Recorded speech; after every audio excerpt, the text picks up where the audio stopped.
Assalomu alaykum YouTube kuzatuvchilari. Navbatdagi oshxona mebelimiz Krashinning MDF materiali bo'lgan. Razmerlari 420 ga 260 bo'lgan. Stolitsasi rossiyskiy qalin 4 sm ligidan yaltirab turadi.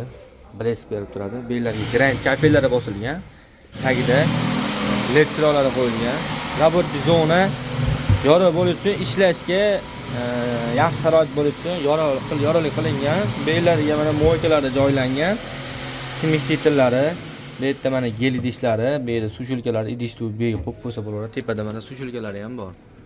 Bu tomonga, chap tomonga shkaf qilingan, katta-katta narsalar solish uchun.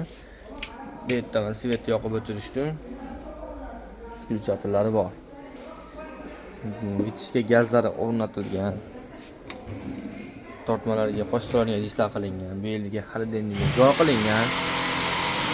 Brusaysan xolodilnik bemalol so'radi. Agar xolodilnik katta bo'ladigan bo'lsa, buni kichaytirib xolodilnikni tushirsa bo'laveradi. Tepalari tepaga ochiladi. Ranglari naloshniga oq qilib qilingan. Qaylari yopiq variantda.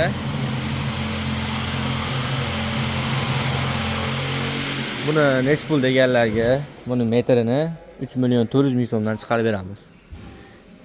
Krashinning ruchkalari ham kraskasi ko'chib ketmaydigandan temir, haqiqiy temir ruchka qo'yilgan. Bellariga mana sachiq, kapkul, nimadir ilib qo'ygan ikilgalar ham qilingan. Eng qizig'i bu yerda musul paqillari ham bor. Bu yerda masalan posudadan chiqqan axlat musullarni bu yerga tashlab, sekin eshik yopib qo'yiladi.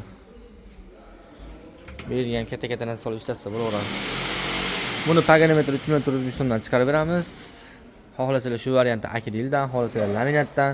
Krashinning bu eng mebellar ichida eng qimmat hisoblanadi. Bemalol telefon qilaverasizlar. Pastdagi nomerlarga kimda savollar bo'ladigan bo'lsa ham telefon qilaverasizlar. O'zbekiston bo'ylab xizmatdamiz. Hammaga rahmat.